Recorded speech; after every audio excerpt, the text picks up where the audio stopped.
Innal hamdalillah nahmaduhu wa nasta'inuhu wa nastaghfiruh wa na'udzu billahi min syururi anfusina wa min sayyiati a'malina. May yahdihillah fala mudilla lahu wa may yudlil fala hadiyalah. Asyhadu an la ilaha illallah wa asyhadu anna Muhammadan abduhu wa rasuluh. Allahumma salli wa sallim wa barik ala Muhammad wa ala alihi wa ashabihi ajma'in. Amma ba'du, fa ya ibadallah, usikum wa nafsi bitaqwallah faqad fazal muttaqun. Qala Allah Ta'ala fil Qur'anil Karim A'udzu billahi minasy syaithanir rajim. Bismillahirrahmanirrahim.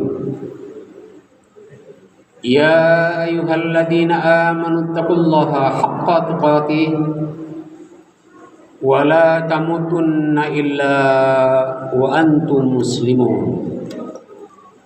Shadaqallahul adzim. Hadirin jamaah salat Jumat rahmatullah, marilah kita yang hadir di rumah Allah yang mulia ini di hari Jumat yang agung ini untuk selalu meningkatkan ketakwaan kita kepada Allah Subhanahu wa Ta'ala, yaitu menjalankan semua perintah Allah dan menjauhi semua larangannya. Mudah-mudahan kita termasuk hamba Allah yang muttaqin. Amin amin ya rabbal alamin. Hadirin rahimakumullah, dalam potongan sebuah hadis Rasulullah Muhammad SAW bahwa suatu ketika Jibril mendatangi Nabi Muhammad SAW.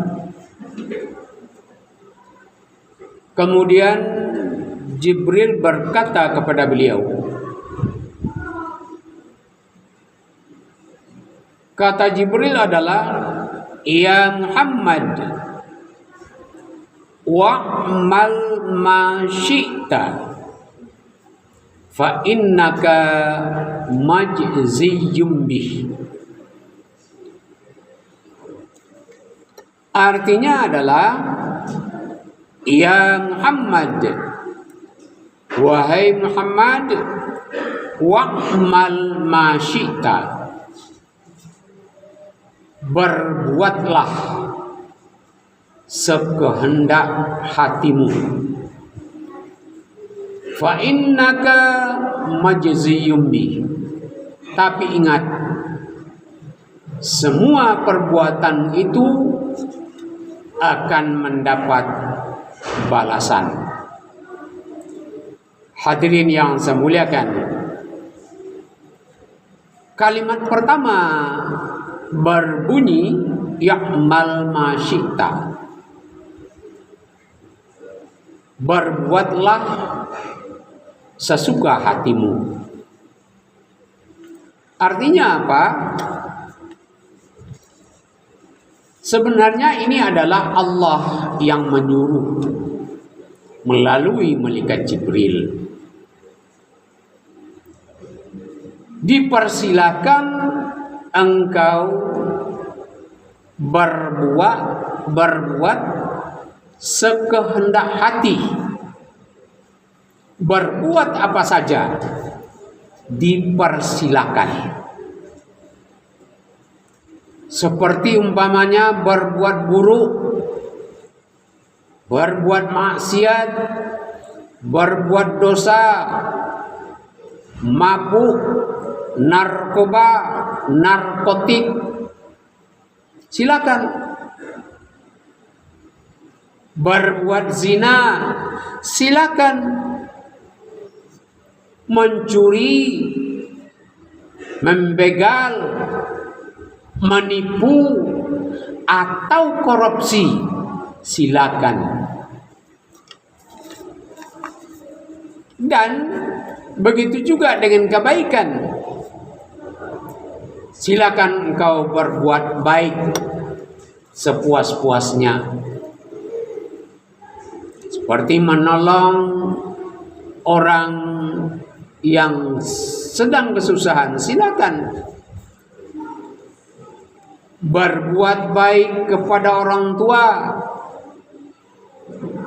dipersilakan. Atau bersedekah, berinfak. Nah, semuanya itu baik perbuatan buruk, baik perbuatan baik, semuanya ada perhitungannya, ada balasannya. Sekecil apapun pasti akan diperhitungkan oleh Allah, pasti akan dibalas oleh Allah. Seperti surat yang sering kita baca, surat Al-Zalzalah ayat 7 dan ayat 8. A'udzubillahi minasyaitonirrajim. Bismillahirrahmanirrahim. Faman ya'mal mithqala dzarratin khairan yara. Dan barang siapa yang berbuat kebaikan sebesar biji zarah, biji sawi, bayangkan biji sawi yang kecil, pasti akan diperhitungkan oleh Allah, pasti akan dicatat oleh Allah melalui malaikatnya. Wa may ya'mal misqala dzarratin syarran yara. Begitu juga siapa yang berbuat kejelekan, berbuat dosa, berbuat maksiat sekecil apapun, pasti akan mendapat balasan dari Allah Subhanahu wa ta'ala. Hadirin yang saya muliakan, kita harus sadar bahwa semua anggota badan kita yang berbuat itu akan diminta pertanggungjawabannya di akhirat nanti. Seperti firman Allah dalam surat Al-Isra ayat 36. Allah berfirman, a'udzubillahi minasyaitonirrajim.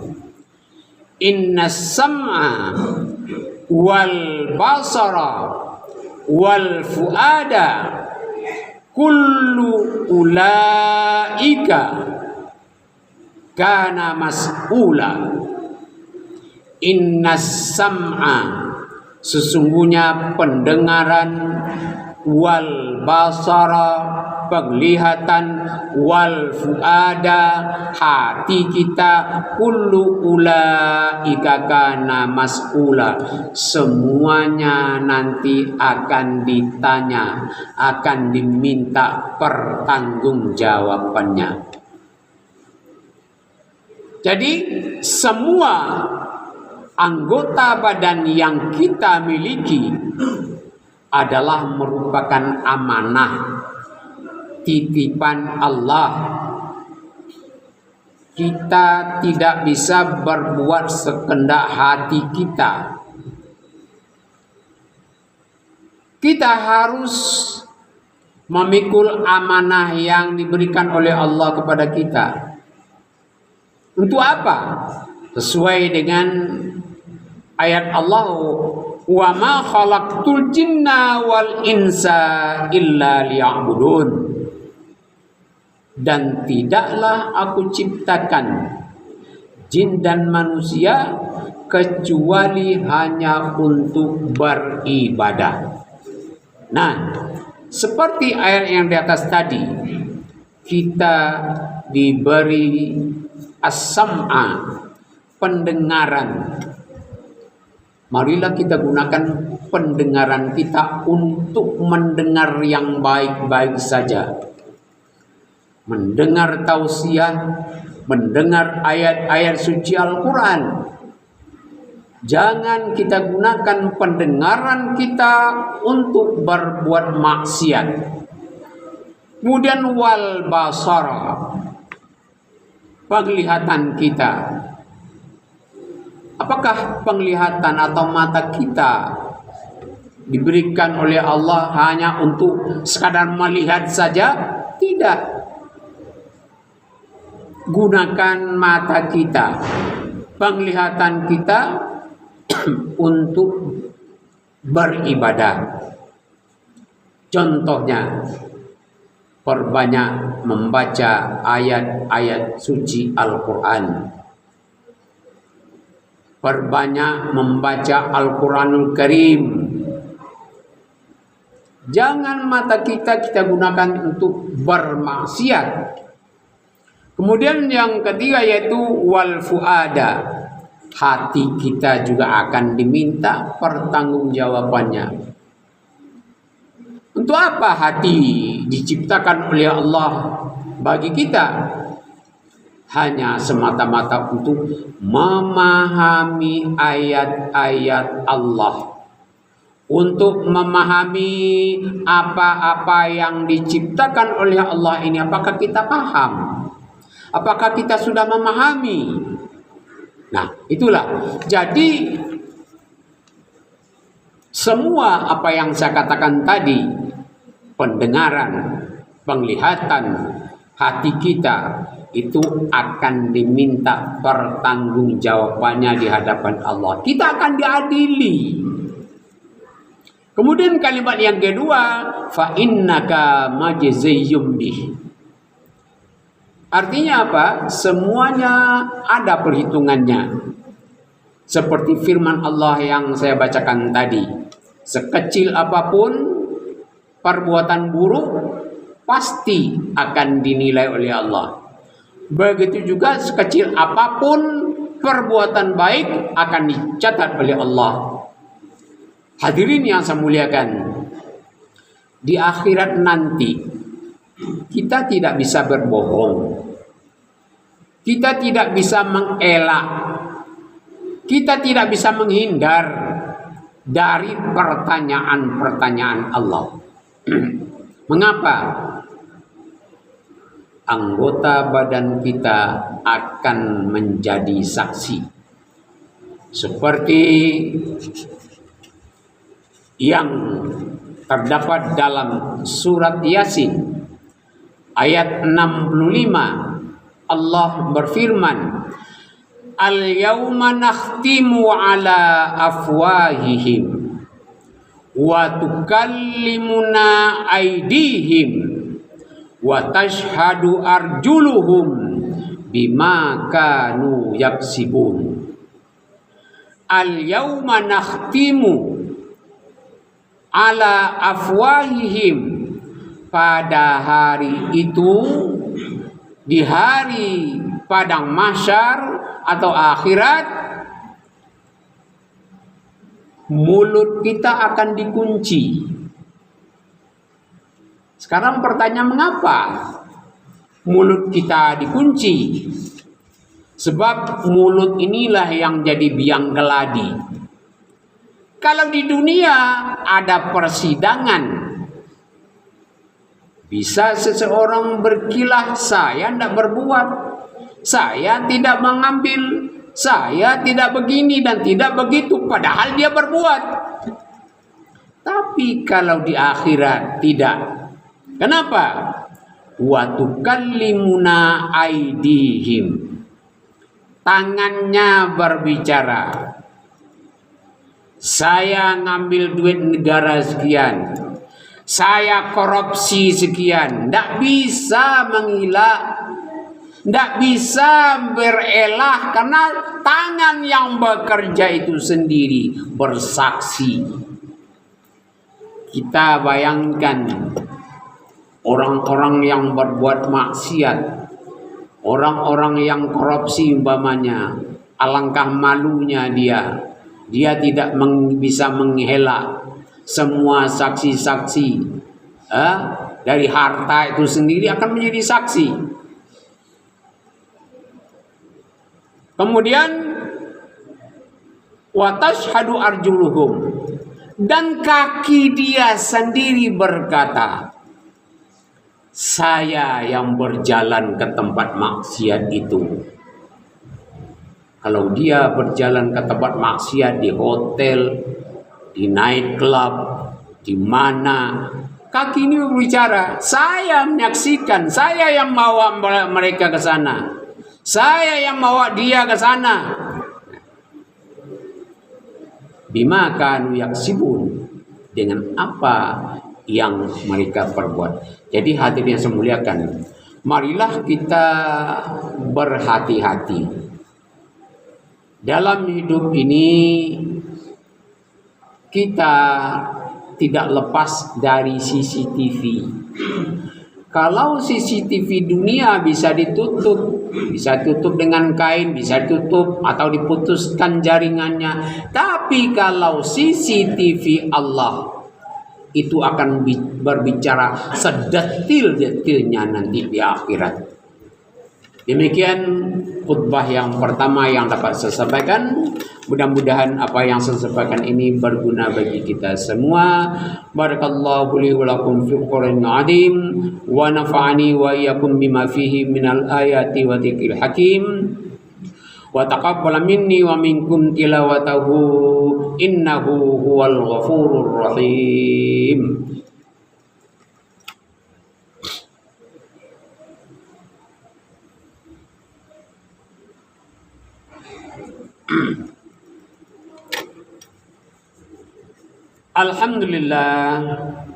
Alhamdulillahilladzi arsala rasulahu bil huda wa dinil haqq liyuzhirahu 'alad dini kullihi wa kafa billahi syahida. Asyhadu an la ilaha illallah wa asyhadu anna Muhammadan abduhu wa rasuluh. Allahumma salli wa sallim wa barik ala Muhammad wa ala alihi wa ashabihi ajma'in. Amma ba'du, fa ya ibadallah, usikum wa iyaya bitaqwallah faqad fazal muttaqun. Qala Allah Ta'ala fil Qur'anil Karim, a'udzu billahi minasy syaithanir rajim. Bismillahirrahmanirrahim. Ya ayyuhalladzina amanu taqullaha wa tanzur nafsum ma qaddamat lighad wattaqullaha innallaha khabirum bima ta'malun. Shadaqallahul azim. Hadirin jamaah Jumat rahimakumullah, hidup di dunia ini hanya sekejap. Kalau umpamanya ada orang yang berumur sampai 200-100 tahun, kalau kita bandingkan dengan akhirat, 100 tahun itu sama dengan 1 jam. Kenapa? Sebab perbandingannya 1 hari di akhirat sama dengan 1000 tahun di dunia. Nah, pertanyaannya sekarang, kalau umpamanya di dunia kita salah memilih jalan, sering membuat maksiat, dosa kita lebih berat daripada pahala kita, kita akan dicuci dulu di neraka. Kalau umpamanya 1 hari saja kita dicuci